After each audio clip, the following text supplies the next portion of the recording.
On today's episode, we're going to still continue reviewing some past events. The first one we're going to review is coming from JCW, which is Jersey Championship Wrestling that GCW owns, and you can watch that for free on YouTube with their event that took place on October 9th called Locked Up. And of course, we got this brand new promotion I never heard of. It's called One Point Wrestling, or OPW, with their event called Brain Trust 2 that took place a day after of the JCW event on the 10th of October. But also, this one has just been recently. This is from GCW Day for this. This took place on day one of 2022, which I haven't seen, but I heard there's been a lot of good things that took place on this one. But I believe it's time for me to shut up and start with another episode of Deleted Wrestle Zone.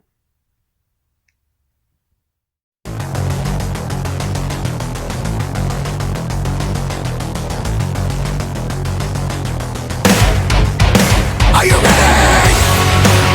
Get up, get up! Get up, get up! Get up, get up! Get up, get up! Get up, get up! Get up, get up!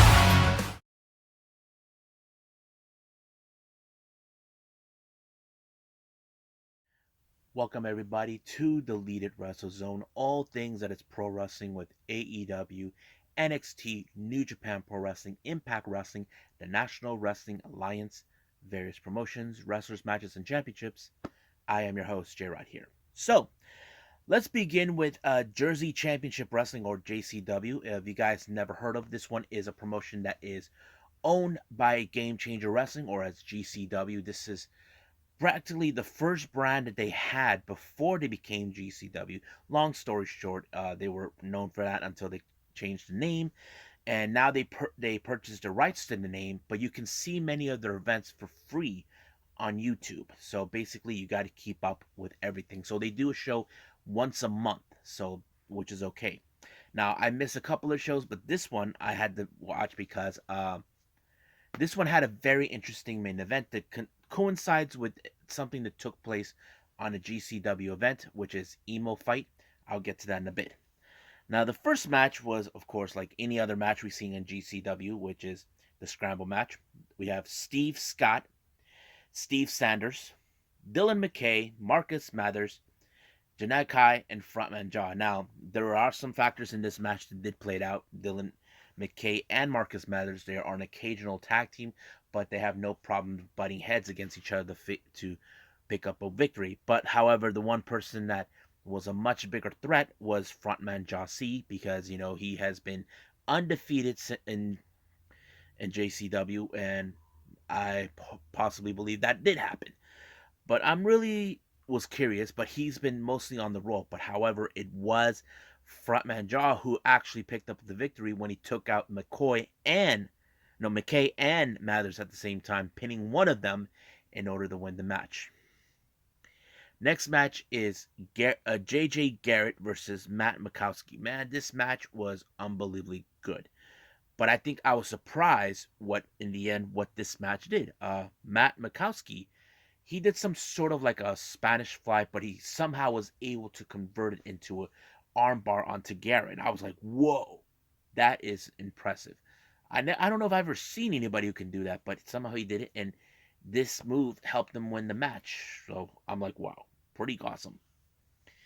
Next up, we got six-man tag team match. We have Young, Dumb, and Broke, Griffin McCoy, Alice Tyler, and Charlie Tiger being accompanied by Jordan Oliver to take on the darkest of all, Frightmare, Hollow Wicked, and Edith Surreal. Now, Edith Surreal, during this time, was coming back from an injury, but it did reveal that she is in fact was trained by Hollow Wicked. She was one of Hollow Wicked's best students, and I think it played out pretty well. But however, in the Young, Dumb, and Broke side, there was more of a dissension, or about to implode, between members with McCoy, and I forgot who was the other. So basically, they were butting heads. So this kind of cost them the match, but it did allow for Edith Surreal to pick up a very decisive win. But however, could this be the end of course, Young and Dumb Broke? Well, I don't think so. Maybe they could work those issues out. Next up, we have a very unique match, 3-on-1. We have Josh Bishop taking on Zach Thomas, Jeffrey John. Now, it started out with those two. Basically, Josh Bishop could have just beaten them easily, in a few seconds, but he didn't do that. He decided, like a kid who's playing with his food or an animal playing with his food, and that's what he was doing until Levi Everett shows up. He tried to even the score, but unfortunately, it didn't work either. So Bishop just won. You know, I really, I thought it was like very interesting, but it just ended that way. Next up, we got tag match. We have the Goons, consisting of Slade and Sam Sullivan, to take on Billy Starks and John Wayne Murdoch. Now, Billy Starks has been dealing with the Goons for quite some time, and she wanted to have someone to be by her side to deal with these guys. And what else to pick up the Duke himself, John Wayne Murdoch. But it was Billy Starks who picked up the victory when she applied the Swanton Bomb onto Sullivan to allow them to win the match. Our next match we have is Nick Wayne versus Grim Reaper. I thought it was a very interesting match because Grim Reaper he always wins when he has to hit it up. I'm talking about when he has a cigarette or a bud on his mouth in order to win the match. But somehow he was able to use weight advantage. Not he's I'm not saying he's big. He just used the weight advantage in order to win the match, which was very smart of him to win. Now our main event. This is a steel cage match between Charles Mason and what's his name, Everett Connors. Now, I heard that before this, months ago, there was the emo fight event that took place in New York. Uh, Everett Connors won his match, but however, he was viciously attacked by, of course, the Goons and Charles Mason, who has his issues, and he wanted them to run out of town. So they put themselves in a steel cage match. Things were going great in this steel cage match, but once again, like Charles Mason being the villain that he is, the Goons show up, try to even the score. Billy Starks and John Wayne Murdoch tried to even up, but it didn't do any good. Not to mention, they were able to zip tie Everett Connors to the ring ropes until some mysterious figures with a barbed wire pipe attacked the Goons and took them out. No one knew who it was, but luckily this mysterious figure just cut the zip ties from, of course, from Everett Connors to set him free until she gave him the mysterious figure gave him the chair, and then later whacked Mason right in the head and pinned him. It turned out the mysterious figure was none other than his lovely girlfriend Charlie Evans, who was just there to help her man. And the commentators were treating it. I love True Love. I'm like, I don't need to hear this. We already saw this with NXT with Dexter Loomis and Indy Hartwell. I don't need to see that, but I thought it was pretty good. So that means this was the final chapter between both Mason and Connors. So I hope this will be the end between those two. So I believe that's pretty much it. There will be more of this JCW, and I hope I can to review more of this. So I believe it's time for me to move on with One Point Wrestling. No, scratch that. Is On Point Wrestling. My bad.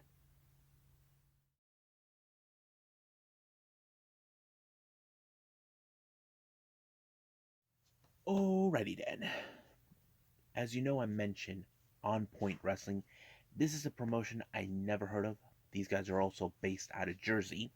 And it's almost a similar vibe as GCW, but more of a lower level type, but not criticizing them in every way. Um, First match, we have an interesting intergender tag team match.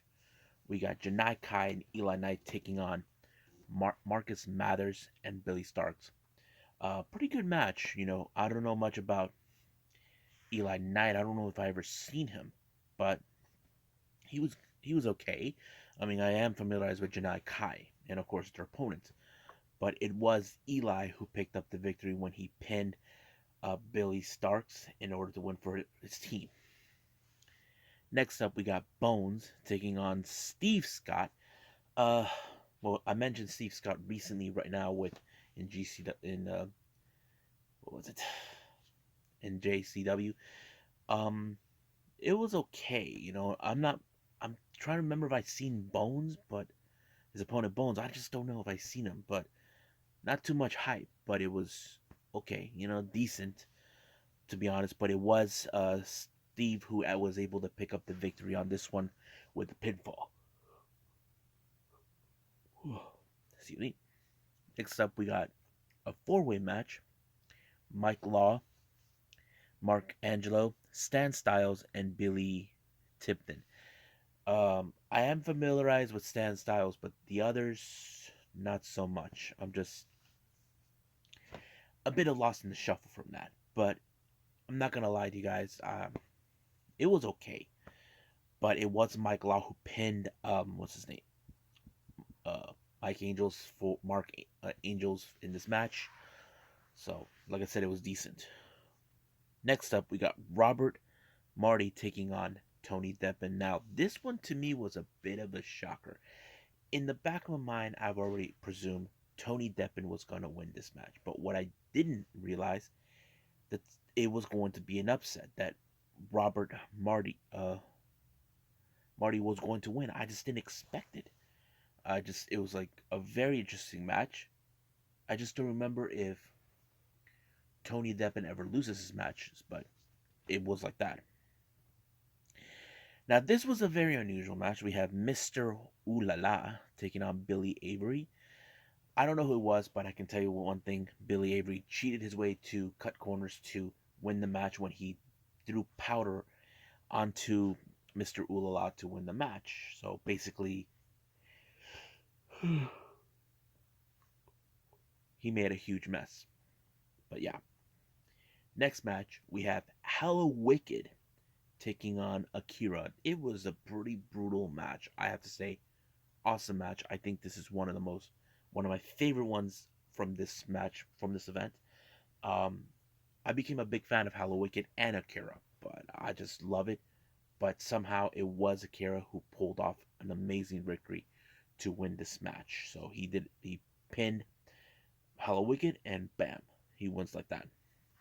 Now our next match, which is the main event, is the fans bring the weapons double death match. We have the Rejects, consisted of John Wayne Murdoch and Satu Jin, taking on the Storm of Entrance by Dan O'Hare, Schlank, being accompanied by um, Marcus Crane.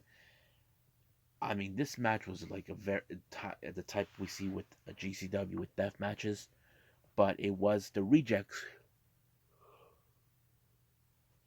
excuse me, who picked up the victory. However, in the post match, John Wick Murdoch wants the world title that um was named Nick Gage had. He had maybe over 2 years. It appears that right now, from what I'm hearing at this now for this, um, Nick Gage does not no longer has that title. He relinquished it or vacant it. I don't know, but we'll see what happens. But what I think about this show, well, if I have to rank it, I'll give it somewhere around maybe a seven. It was okay. I mean, like I said, the only match that I find good was Hallow Wicked versus Akira. The rest, I don't know. It's still an open jury. But we'll see. And I believe it's time to do the last review, GCW Die for this.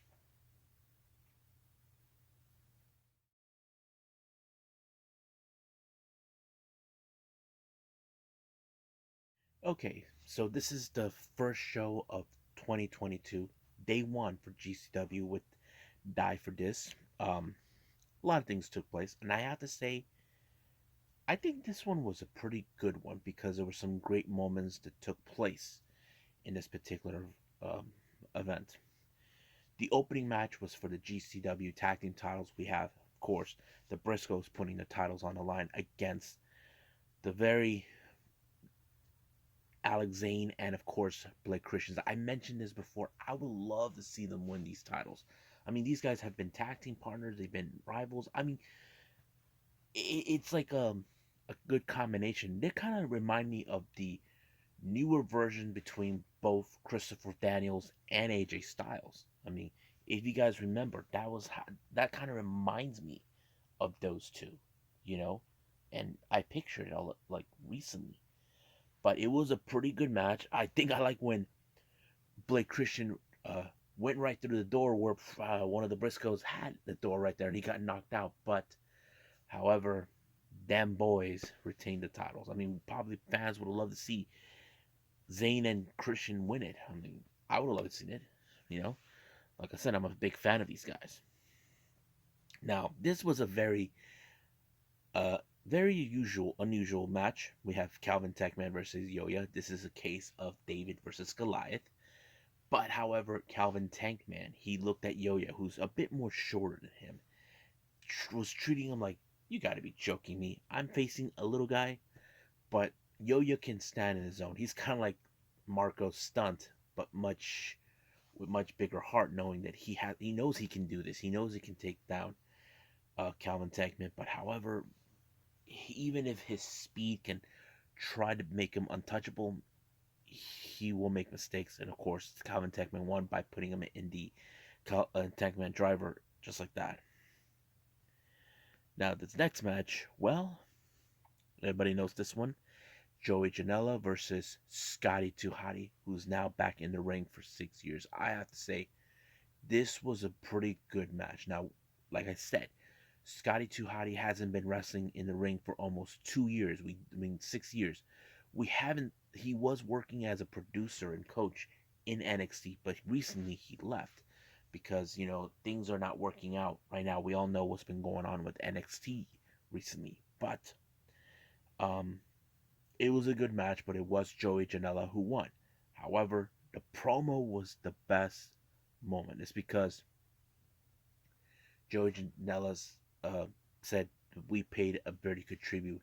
One with Brian Christopher, you know, his Sky Too Hot's tag team partner, and this guy named Marcus, who recently just died, who's one of the original OGs of GCW. And however, I think the next thing we know is Scotty Too Hotty gave like this amazing promo where he talked about why did he quit his job where they were giving him a much better paycheck. And he said that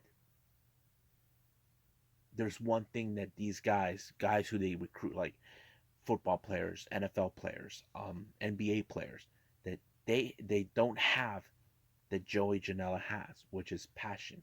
And we all know recently WWE has changed the recruiting process. They're recruiting athletes from colleges in order to make them homegrown wrestlers because recently we know they've been fetting up with the independent scenes. And I have to say this was the best promo. And of course, the commentator says, F them. It's true. WWE has changed and they're not the same. And of course, Joey Janela praises um, Sky Tuhada for his honesty because we see guys in independence, they have much better passion than the guys in WWE because they just try to keep them mold them into try to become WWE guys, but that's how it's always been. Now our next match is for the GCW World Title number one contender. Now there was a lot of people in this match, but however, we did saw someone who showed up before this match, and I forgot to mention.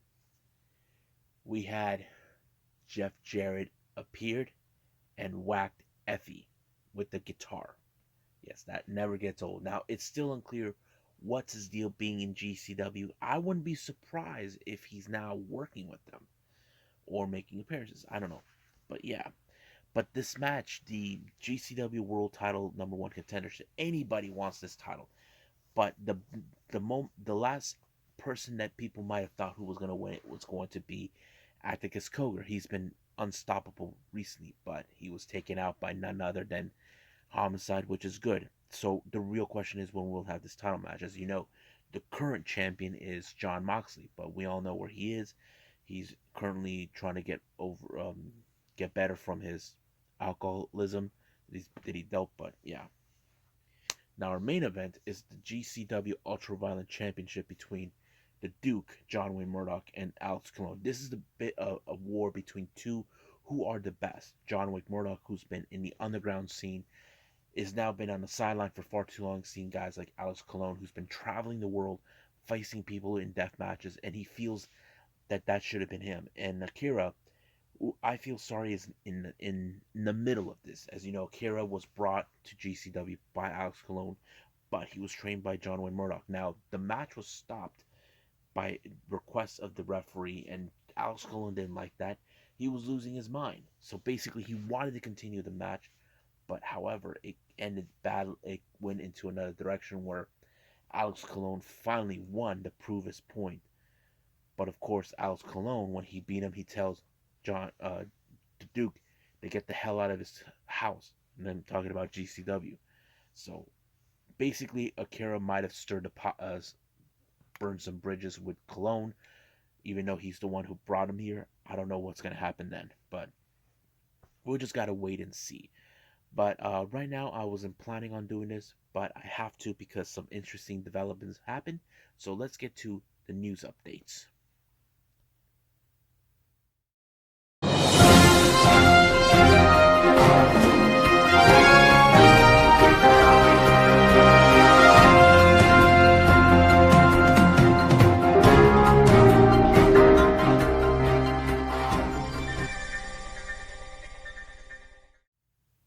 Okay, so here are some interesting news updates.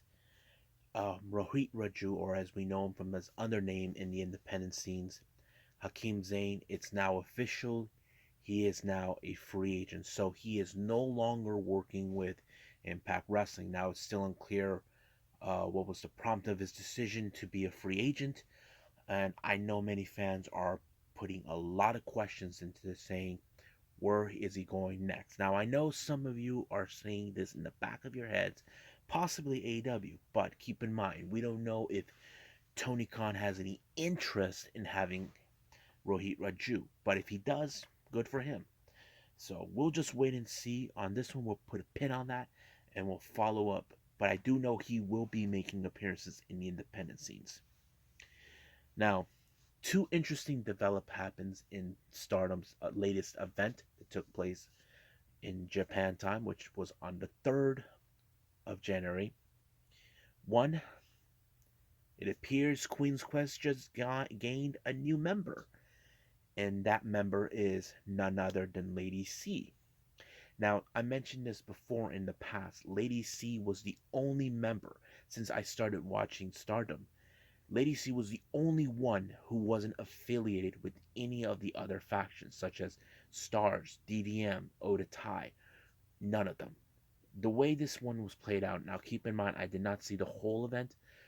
Um, Queen's Quest, consistent of Azumi, Utami, and Saya Kamitani, were able to defeat Oda Tai, but Oda Tai's numbers were outgunning Queen's Quest until they got help from Lady C out of the blue. And of course, I'm assuming that Utami questions um, Lady C's reasons, and of course, she made the request that she would like to join, and of course, they welcome her with open arms. But however, many fans are questioning, why did she join Queen's Quest? She could have gone with DDM. Now that is true. We have seen moments where she teamed up with Micah and Himika. But however, maybe the story is being played out. Whereas you guys remember, not too long ago during an event, I think it was at the Osaka Super Wars, uh, Lady C along with Mai and um, Waka were attacked by the masked assailants that were sent by Julia. So basically, it's more like Lady C could not understand why she would do Lady Julia do this, and at the same time, Julia probably had interest in her, but maybe viewed her as the weakest of DDM. I don't know. Maybe that's how I pictured it. But however, the next development is, speaking of DDM and the mask assailants, it's finally revealed who are they. Julia did promise who it was, and it was revealed to be none other than Tekla, who is known as Takura. The reason they changed her name is because, kind of like what we see with WWE, is the change thing, and the same thing with Mirai Mayumi, who I mentioned her before back in September. She left Tokyo Yoshi Pro Wrestling. There was indications that she was on her way to Stardom. There was still no word when she was making her debut. It appears now she is joined DDM as the newer members. They showcased her themselves in a match against the Cosmic Angels as Julia now declared war against all the other factions. So basically, that's what we're going to see. Now, speaking of Japanese wrestling, especially the Yoshi, recently I just discovered something. The president, founder of Seedling, Nanae Takahashi, just announced that she's going to be stepping down as president and wrestler in Seedling after 6 long years. The reason she's stepping down is that she had dealt with years of depression, but at the same time, she was having issues of injuries that she obtained. So basically, she has now decided to go back to freelancing to give a little more time to see what she got left in the wrestling business before she decides to retire. So basically, we will not be seeing her in Seedling, but it made sense about this because she and Hiroyo Matsumoto had to drop the titles to La Fresca de Ogaistas. Um, it would make a lot of sense, but hopefully we will see. Hopefully she gets better, and hopefully she makes whatever her last run in wrestling is be memorable for all of us. And I think that's pretty much it what we got. So I think it's time for us to call it a night. Well, I hope everybody enjoys me reviewing all these events. Um, Coming up, I will have for the next one a two review segments. On the next one, it will be a short one. It will feature Choco Pro 189. And of course, I will be reviewing a past event by Tokyo Oshi Pro. This is the homecoming to Mizuki, which I'm really curious to see how this one's going to be for her. And after that, I will be releasing hopefully another video that will features Absolute Intense Wrestling, Paradigm Pro, which is a new one I haven't read, and of course AEW Dark Elevation. So I think that is it for now. But for now, I'll see you guys in the next DWZ time. Same DWZ channel. I must bid all of you adieu. So goodbye. Mwah, and have a nice day. Bang.